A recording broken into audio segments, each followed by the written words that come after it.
मर्जी, क्या संन्यास मार्ग मुक्ति के लिए आवश्यक है? देखो, चाहे पैंट शर्ट में रहो, लेकिन अंदर से तो सन्यासी बनना ही पड़ेगा। अंदर से सन्यासी बनना पड़ेगा। बाहर से सन्यासी बनो चाहे ना बनो, मोक्ष मार्ग का अवलंबन करने के लिए समस्त कामनाओं का, समस्त विकारों का त्याग करना ही पड़ेगा, तभी तो मोक्ष पद को प्राप्त होगे। आप पैंट शर्ट में रहो, लेकिन आपको सन्यासियों के लक्षण धारण करने पड़ेंगे। वेश प्रधान नहीं है मोक्ष प्राप्ति के लिए, वेश प्रधान नहीं, उद्देश्य प्रधान है। अगर आपका उद्देश्य ठीक है तो आप पैंट कोट में भी महात्मा हैं, आप पैजामा कुर्ता में भी संत हैं। और उद्देश्य ठीक नहीं है तो संत वेश में भी आप गड़बड़ है। संत वेश में भी, वेशधारी हरि के उर साले, तो सन्यास तो लेना ही पड़ेगा। वो मन से सन्यास लेना पड़ेगा।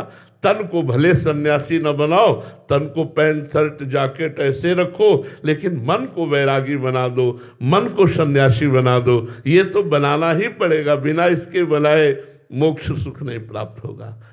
तन पर विशेष कोई बात नहीं, ये आचार्य कृपा से, गुरु कृपा से हम लोगों के मार्ग हैं जो गुरुजनों ने दिए, उनको धारण किए हैं। लेकिन मोक्ष के लिए मन का सन्यासी होना अत्यंत अनिवार्य है। अगर मन सन्यासी नहीं है तो मोक्ष सुख प्राप्त नहीं हो सकता। समझ पाए आप?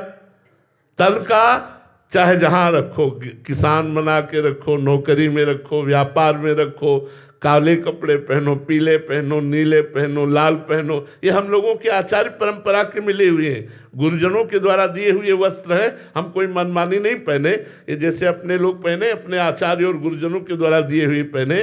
पर मोक्ष प्राप्त करने के लिए मन का सन्यासी होना अत्यंत अनिवार्य है। वेश सन्यास का ना हो तो भी मोक्ष की प्राप्ति हो जाएगी। अगर वेश सन्यास का है और मन रागी है तो मोक्ष नहीं होगा। सारे विषय भोगते हुए भगवत प्राप्ति हो जाए, ऐसा संभव है? ऐसा संभव है। धर्मयुक्त विषय भोगते हुए हो जाएगा।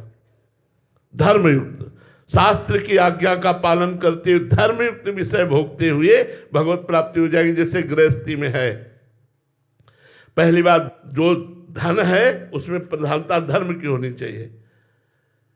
लोग धन कमाने के लिए, हम धर्म के लिए धन कमाएं और धर्म से युक्त होकर धन कमाएं, क्योंकि हमारे परिवार का पोषण, हमारे समाज का पोषण, ये हमारा धर्म है। इसलिए हम धन कमाएं, धर्म से धन और धन से धर्म की पूर्ति के लिए। अब हमारी अंदर काम वृत्ति है तो केवल अपनी पत्नी में, वो भी 1 महीने में एक, जैसा शास्त्र आदेश करता है, संतानोत्पत्ति की भावना के लिए लिखा हुआ है, व्यभिचार प्रवृत्ति के लिए लिखा हुआ नहीं है शास्त्राज्ञा में।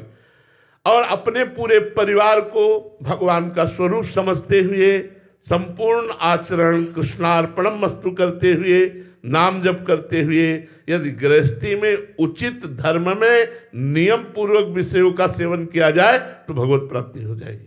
ऐसा नहीं कि पशुवत आचरण करे, मनमानी खाए, खूब शराब पिए, मुर्गा खाए, व्यभिचार करे, बोले हम गृहस्थ हैं, नरक जाओगे, नरक की प्राप्ति होगी। अधर्माचरण करने वाले को नरक की प्राप्ति होती है।